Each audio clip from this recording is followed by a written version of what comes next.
In some countries, it is illegal for companies to reject job applicant for their age. Is this a positive or a negative development? For this word illegal, you can also write unlawful or illegitimate. These are synonyms for this word.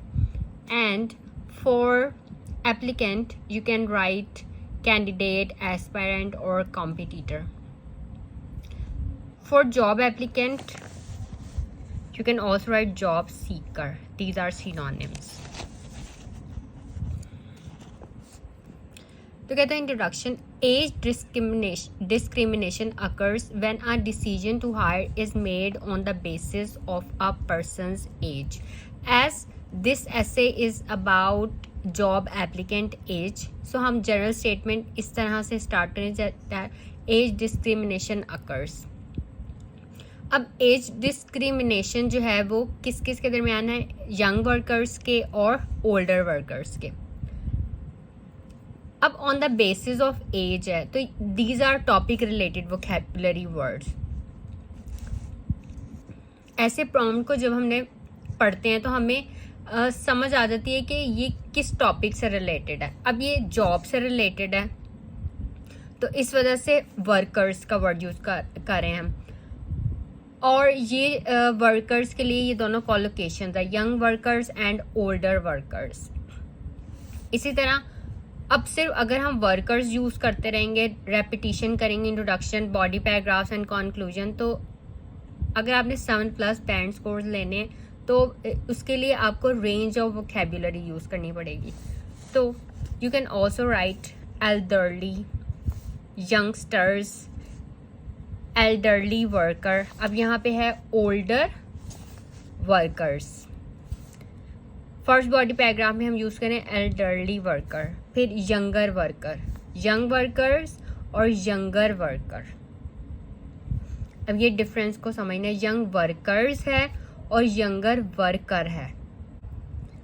Look at this sentence. If a particular elderly worker has less concentration, this is a conditional sentence. आपका ऐसे जो है वो mixture होना चाहिए simple sentences, compound sentences, complex sentences, conditional sentences का. अब यहाँ पे बात हो रही है if a particular elderly worker has less concentration. अगर हम यहाँ पे यूज़ करते हैं एल्डरली वर्कर्स, देन हमें यहाँ यूज़ करना पड़ता have. Elderly workers have less concentration और मैनुअल स्ट्रेंथ देन आ नहीं फिर यूज़ होगा.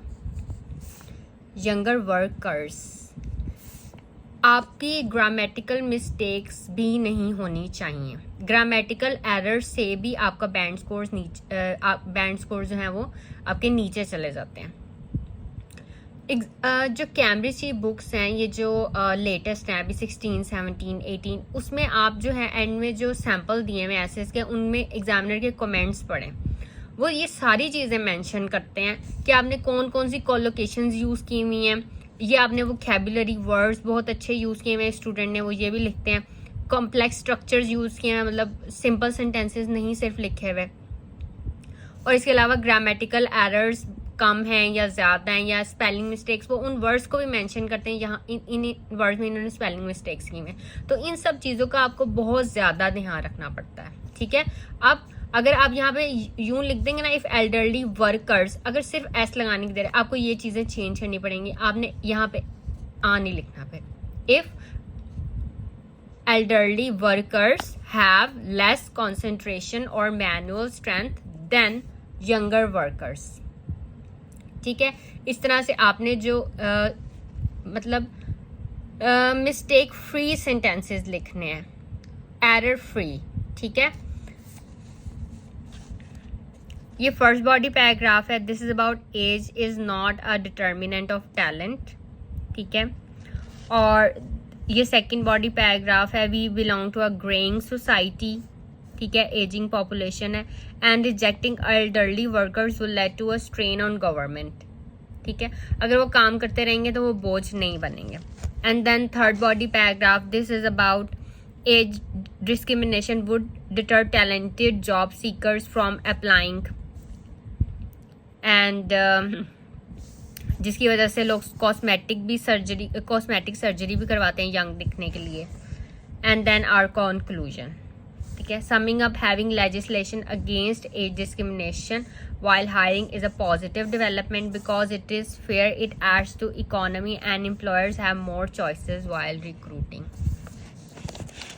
So read this essay and after getting ideas from this essay, write this essay in your own word. और as से रिलेटेड अक्सर आ जाता है एग्जाम में क्वेश्चन, ठीक है। एल्डरली, क्योंकि ये वर्क से, जॉब और वर्क से रिलेटेड है, एकेडमिक और जनरल दोनों के लिए बहुत इंपॉर्टेंट है, और ये स्पीकिंग पॉइंट ऑफ व्यू से भी बहुत इंपॉर्टेंट है।